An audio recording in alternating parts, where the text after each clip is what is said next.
রবিবারই স্পষ্ট হয়ে গেছিল মন্ত্রিত্ব ছাড়তে হচ্ছে রামনগরের বিধায়ক অখিল গিরিকে। সোমবার পদত্যাগপত্র পেশও করে দিলেন কারামন্ত্রী অখিল গিরি। এর মধ্যে চমক কিছু নেই, তবে অখিল গিরি পর্বে নয়া মাত্রা এনে দিলেন সুপ্রকাশ গিরি, অখিল গিরির ছেলে এবং তৃণমূল নেতা।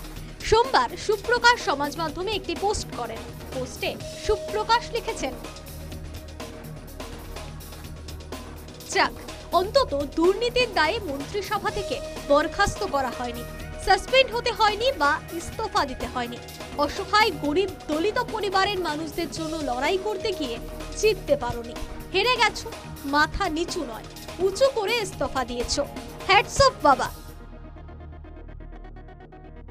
গত 2 বছরে দুর্নীতির অভিযোগে গ্রেফতার হয়েছেন পার্থ চট্টোপাধ্যায়, জ্যোতিপ্রিয় মল্লিকের মতো মন্ত্রীরা। দুর্নীতির অভিযোগে তদন্তকারী সংস্থা গ্রেফতার করেছে মানিক ভট্টাচার্য, জীবন কৃষ্ণ সাহার মতো বিধায়কদের। গ্রেফতার হওয়ার পর তাদের মন্ত্রিসভা থেকে পদত্যাগও করতে হয়েছে। অনেকেরই মতে নাম না করে সেই সব উদাহরণই তুলে এনেছেন সুপ্রকাশ গিরি। শুধু মন্ত্রিসভা থেকে পদত্যাগ করলে হবে না, অখিল গিরিকে গ্রেফতার করতে হবে, তার বিরুদ্ধে আইনি ব্যবস্থাও নিতে হবে। এই দাবিতে সোমবার বিজেপি মহিলা মোর্চা প্রতিবাদ মিছিল করে। মহিলা মোর্চার সভানেত্রী ফাল্গুনী পাত্রের নেতৃত্বে মুরলীধর সেন লেন থেকে যোগাযোগ ভবন পর্যন্ত মিছিল করেন।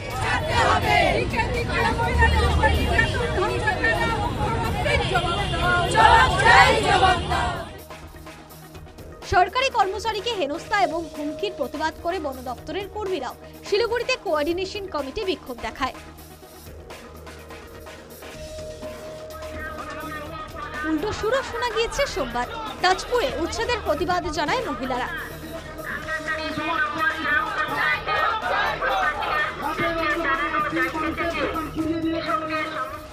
মন্ত্রিসভা থেকে পদত্যাগ করলেও দলের নির্দেশ মেনে বন দপ্তরের আধিকারিকের কাছে ক্ষমা চাননি অখিল গিরি। এ বিষয়ে তার গলায় স্পষ্টতই বিদ্রোহের সুর। এবার তার সঙ্গে যোগ হলো ছেলে সুপ্রকাশ গিরির পোস্ট। তবে কি অন্য কিছু ভাবছেন অখিল গিরি?